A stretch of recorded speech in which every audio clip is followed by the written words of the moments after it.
Now, the global brand agency Interbrand has just published its annual ranking of the world's most valuable brands. Makes for fascinating reading. Coca-Cola remains on top of the pile. Google has moved up massively, and I think the brand heads at the Ford Motor Company must be burning the midnight oil. Well, joining us from Interbrand, Sampson, with his view on this, as well as his monthly brand hit parade, is Jeremy Sampson. Welcome, Jeremy. Hi, Jeremy. How's Coke maintained its top position? By reinventing itself continually. You know, it's a brand that's 120 years old. Everyone says, how can a brand fizzy drink maintain its position? It keeps investing, it keeps going. Reinventing means new products?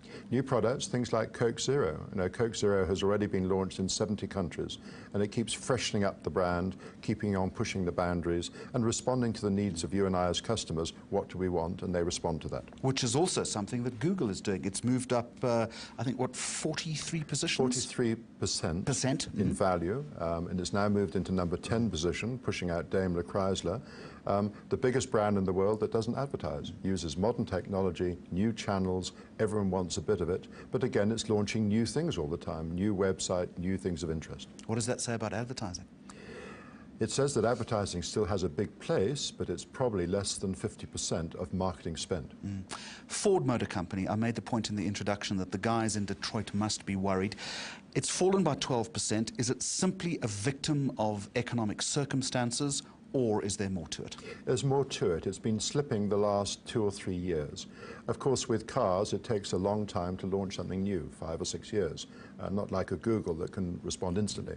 But Ford, for a long time, has been accused of being a gas guzzler, big vehicles, and the Japanese are cleaning up. Honda is doing incredibly well in the States, and Toyota also is going very strongly.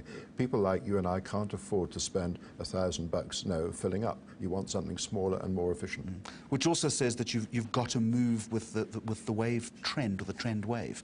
That they're obviously not doing that. Well, that's the thing with the top brands. The top 10 brands' average age is about 84 years, which is amazing. These brands keep reinventing themselves and pushing the boundary and responding to the needs of fashion and the environment and the community. Some of our younger viewers this week might say, who is Kodak? That's dropped off the list completely. That's a tragic story. It's a very tragic story. This is scary. You know, you and I can think back to the days where they were totally dominant. You know, it was almost a generic term. Then they didn't respond to digital, and even though they have now responded to digital, it's been too little, too late. Because the interlopers have come in and they've gobbled market share. Precisely. Can a brand like Kodak recover? Well, we've been having that debate for the last 5 years. So far, they're not being able to do it. So it's a very sad reflection on someone who was top of the pile slipping away. Ferrari is a new entrant. What is Ferrari doing? Well, Ferrari has now moved from being an automotive brand to being a fashion brand. It's becoming ubiquitous in all sorts of different ways. People love Ferrari, you know, co-branding with Shell, things like that. So the marketers there are really leveraging the brand and moving into other areas. Not all brands can leverage, though. Not all brands can leverage, and some leverage too far. Ferrari seem to be getting it spot on at the moment. All right, we've talked about the brands. Now let's take a look at the results tables.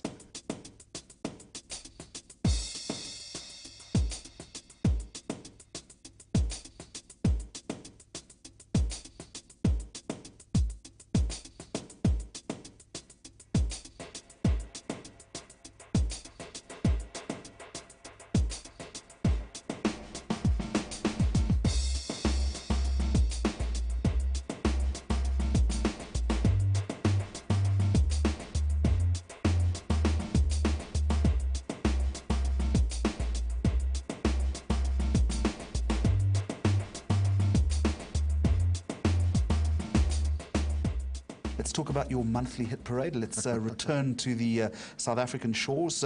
Respectability, first of all, to the new South African president. Why? The last 4 weeks has been tumultuous, not just in South Africa, but globally. He has shown huge dignity, huge respect for the community, and unlike some of his colleagues and some other people in the community here who should know better, he's kept his dignity at all times. And I think it augurs very well. As I say, going through a difficult time, we all want reassurance. He's given us that. Is dignity a cornerstone of a brand?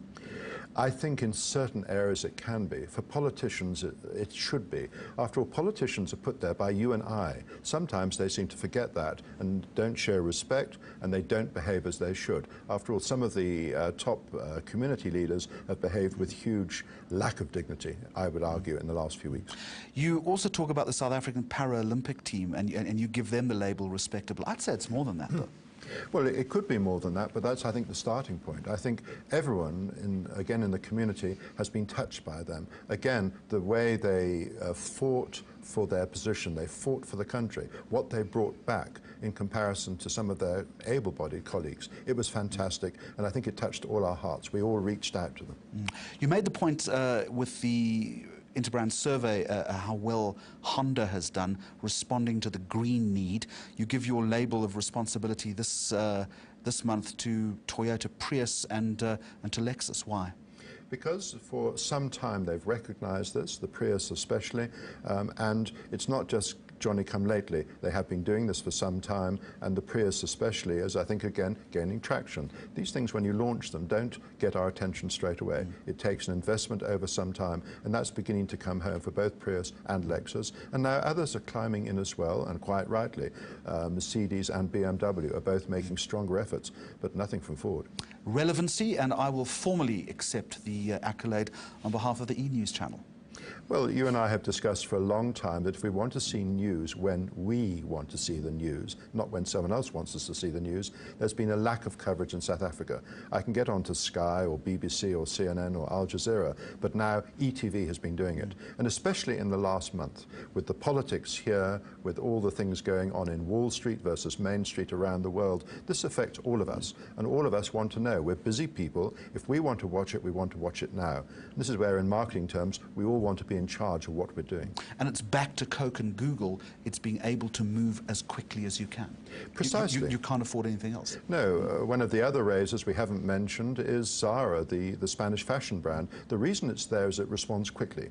We're not being told that the fashion will be this in 6 months' time or 12 months' time. Zara can respond almost weekly to your and my whims. So if pink is going to be in this year, they're going to be there. If it's blue or purple or whatever, they'll respond and cover it. And Zara is in something like 80 countries, even though they're not yet in South Africa. Let's lump despised, irresponsible and irrelevant all in one sack this week, and it goes to the American banking system by and large.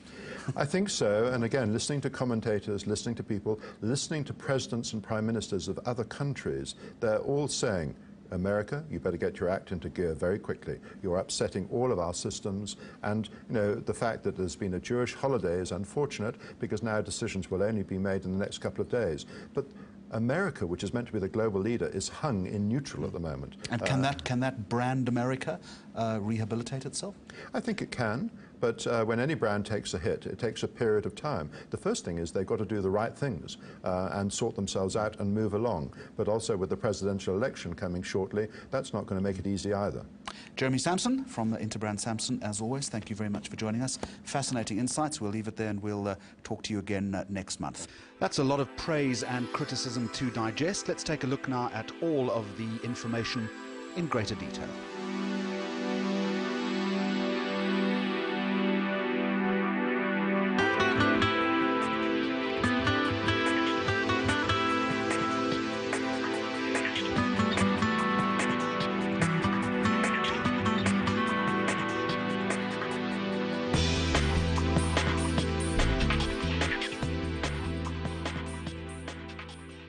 Now, we'll leave you with our pat on the back this week, and we're going to give it to the brand Durex and the ad agency Morris Jones. Shortly after the press exposed a story about billboards displaying adult entertainment advertising being defaced by an angry member of the public, the agency moved with speed and created a simple and clever response. We love it. It used the slashed billboards to advertise the latest cherry-flavored lubricant from Durex. Large stickers were placed across the damaged billboards, which read, "Girls, don't get angry, just keep him at home." It's tactical, it's smart, and I like it. That's this week's edition of Mags on Media. Let me tell you what's coming up next week. Cadbury relaunches an old favourite, and the world's favourite search engine turns 10. Goodbye, and thank you for watching.